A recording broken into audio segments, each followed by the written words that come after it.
The other day I made some videos outside. The weather was just gorgeous, and I got ready to shoot some shots and just couldn't help myself. It was so pretty. I sat up out in the yard there, the camera looking back at the building, and I shot 2 or 3 videos that day, and I was just tickled to death. But when I got in the house and played my videos, the wind was blowing that day quite a bit, and the wind made a horrendous noise in that video. I mean, it was really something that bugged you. There's no way you could watch a video with that wind noise in it. And I'm not smart enough yet to edit it out, if it can be edited out. So I'm going to try to learn how to do that. But until I do, I just have to make that video over again. One of the things I did in that video, so I'll do that again, is I showed you this bucket. This bucket is a sap bucket. It's a wooden sap bucket. It was used originally to hang on a maple tree and gather maple syrup. In fact, it had a little, instead of this bail, in addition to the bail, it had a little hook on it, but this particular one's lost its hook. But I just love old wooden buckets, and they're getting harder and harder to find nowadays.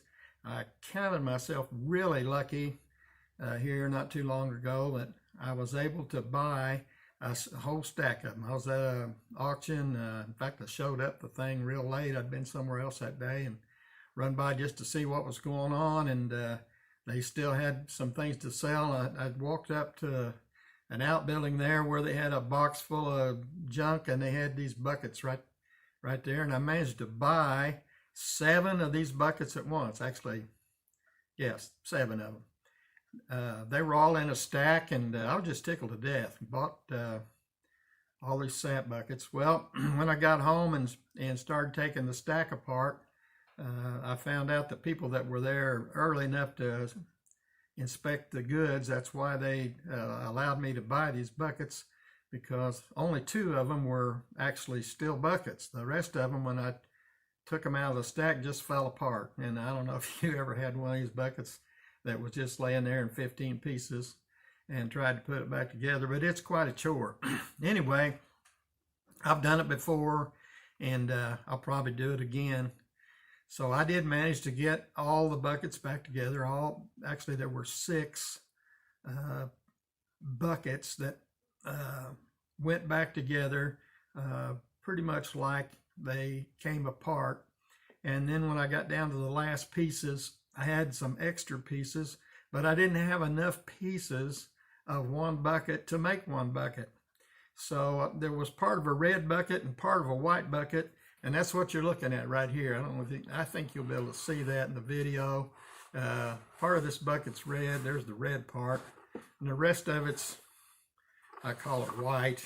It's more gray or dirty something or other than it is white. But this is a marriage of 2 different buckets to create one bucket, and that doesn't bother me. I kind of like it really being that way. Before I go on, I want to say that when I bought these buckets the other day, I didn't even own a wooden bucket. I had sold the last one I'd owned last year. Before Christmas, a guy bought it. His wife saw it in a window where I had it displayed downtown, and she wanted it for Christmas, and he got a hold of me and bought it for Christmas, and that was the last wooden bucket I had at that time. And after I sold it, I had seller's remorse, because I don't know if you've ever done this or not, but I've done it all the time, and I'm even going to do a video about it, several different things that I've done this with, where over our lifetime, when we buy and sell stuff like this, we have a lot of neat stuff, and we have a lot of them. For instance, buckets, I probably own somewhere between, I don't know, 50 and 100, maybe more than that, wooden buckets over the time that I've been buying and selling antiques. And here the other day, I found myself without one, and that ain't right. I should have saved one.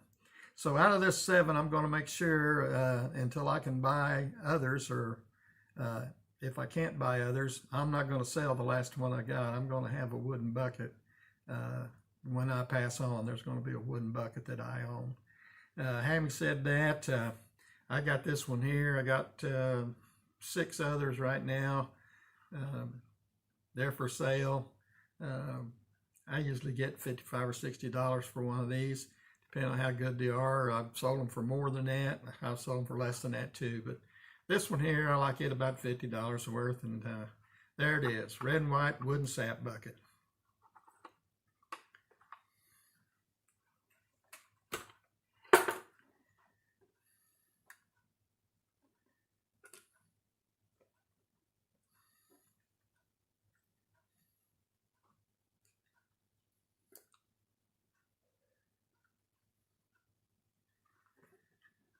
I don't know how well you can see that. I think I'll try to hold it up there and let you see it a little closer.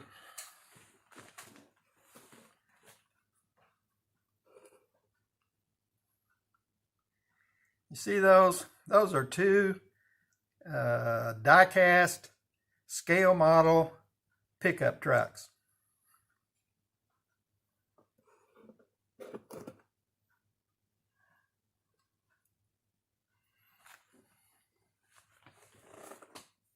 And I want to talk about them for just a minute because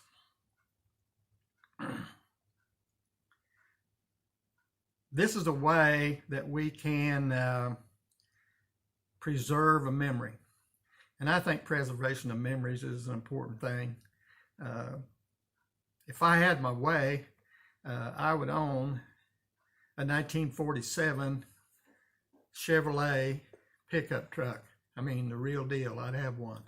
I'd also have a 1946, or same body style as this anyway. I think that was Dodge's body style from 41 to 46 or 7. And I know the Chevrolets started about 41 or 42 and went to 47.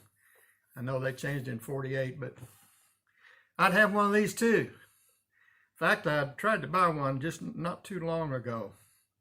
I found one in a auto parts place.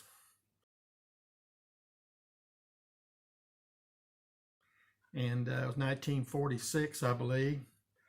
And it was in horrendous shape. But I thought, well, that might be an opportunity for me to buy it. And I stopped and talked to people and got a price. And they wanted $4,500 for it. And there is a 1946 Dodge pickup truck somewhere that I'd pay $4,500 for, but it wasn't that one. It was just too far gone, too bad a shape, too much money to get it back to where I'd like to have it and own it and drive it. And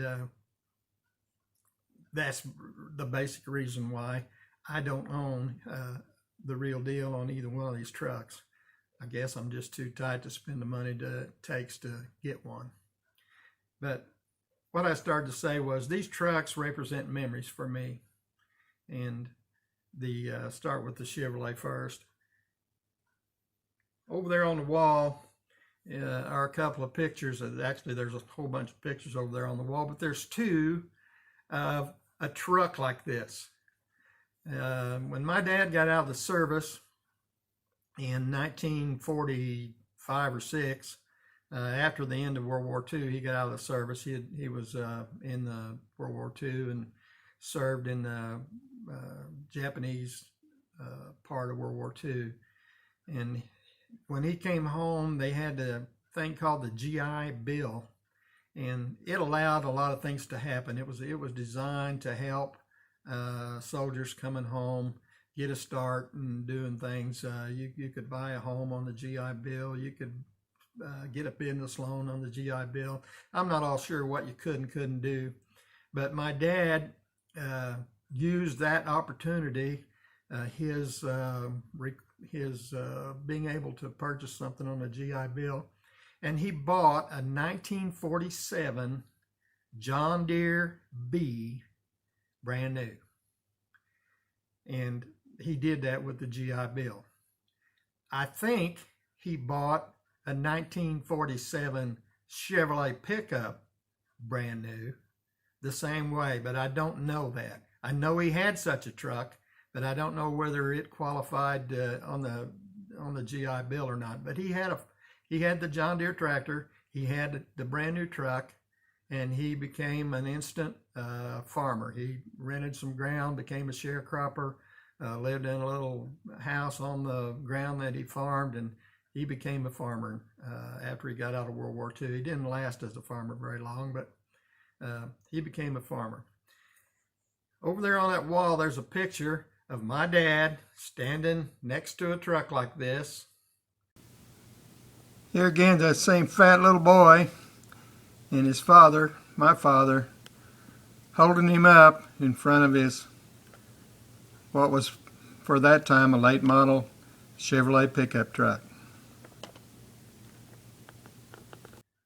Right up there by the left front fender, and he's got me up in his arm like this, and we're looking at his truck.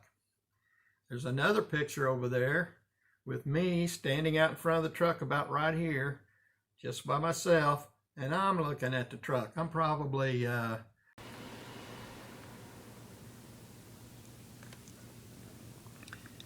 this is a black and white picture of me standing in front of my father's 40-something Chevrolet pickup truck.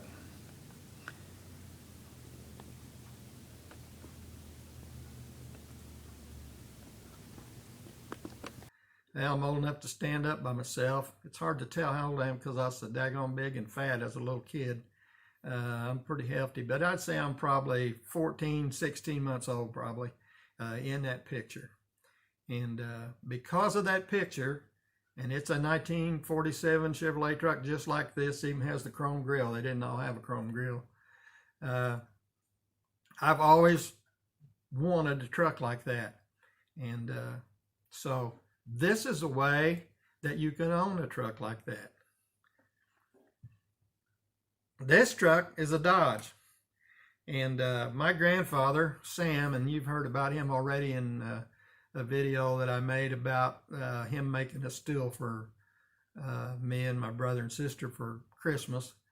And there's a picture of him on the wall over there that I made of him making that still. And there's another picture of him over there sitting in a chair out in the sunshine when he was old and feeble looking. And then I've got a picture of him in the house of when he's on a travel baseball team. Those are the only pictures I have of him. But he too had a truck like this.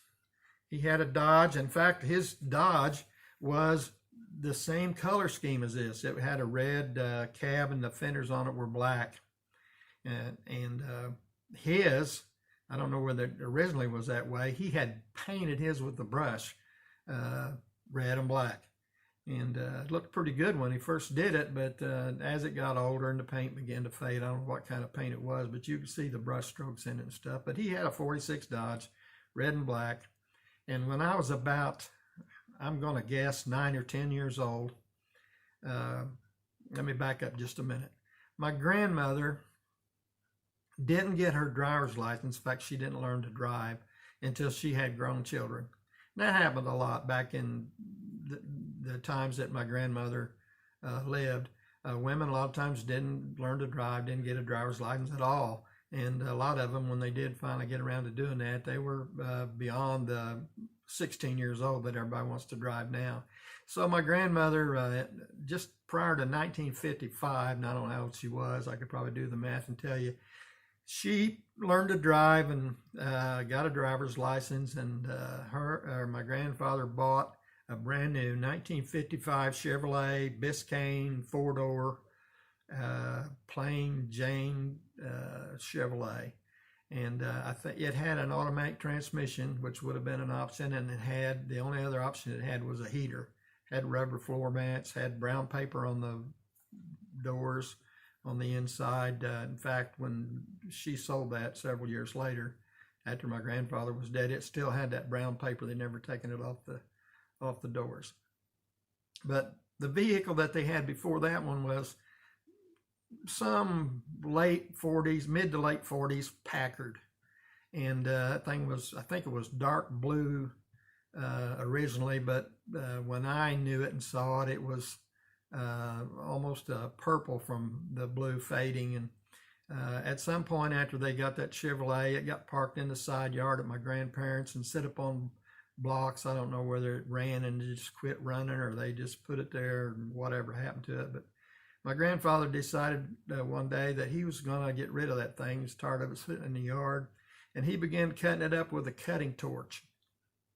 And he spent, I don't know how long cutting that up, but I know I was involved in it on 2 different days. I think they were probably Saturdays, but they didn't have to be Saturdays. 2 different times I went over there and he cut that Packard up into pieces, and I helped him load it in the back of that red and black Dodge pickup truck, and we hauled that thing to Rainey's junkyard and sold the pieces, and then came back and he cut some more and we loaded some more and hauled some more. Now, I didn't see that thing to the end. I don't know. I know I never had any part in the motor or the transmission or any part of the frame. Everything I ever helped him with was sheet metal. So I don't know who helped him with the heavy stuff, and I don't even know that I helped him with all the sheet metal. And but I have that memory, driving back and forth to Rainey's junkyard with that old Packard in the back, sitting in there while he pulled it on the scales, got out, pulled it off the scales, went in, got his money, came back, and we went back and went to work again.